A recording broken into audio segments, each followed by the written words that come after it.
Messrs. Chairman, veterans stand with each other and support one another in combat.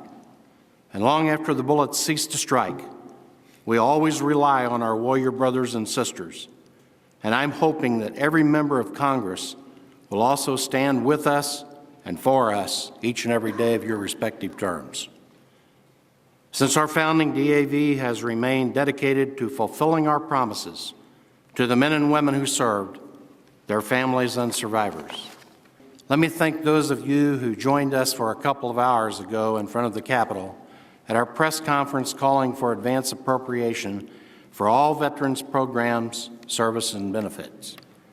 During last year's Veterans Day activities, a woman approached me to say how grateful that she was to DAV for our efforts in helping the government shut down before VA ran out of funds for disability compensation.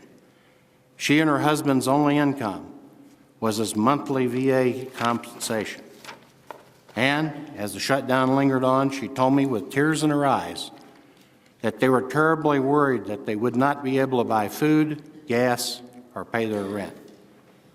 As national commander of this tremendous organization, I was grateful for those kind words about DAV's effective advocacy, but it concerned me greatly that she and her husband were forced to go through such a terrible ordeal given the sacrifice they'd already made for this country. This is why DAV's Operation Keep the Promise has made advance appropriations for all VA funding accounts, including its mandatory disability payments to veterans, our highest legislative priority in 2014.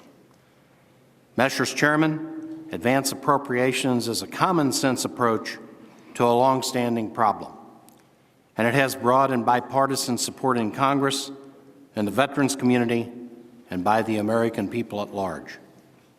Now it's up to the leaders in Congress to bring this legislation up for votes in both the House and the Senate. It's time for Congress to keep the promise to America's veterans.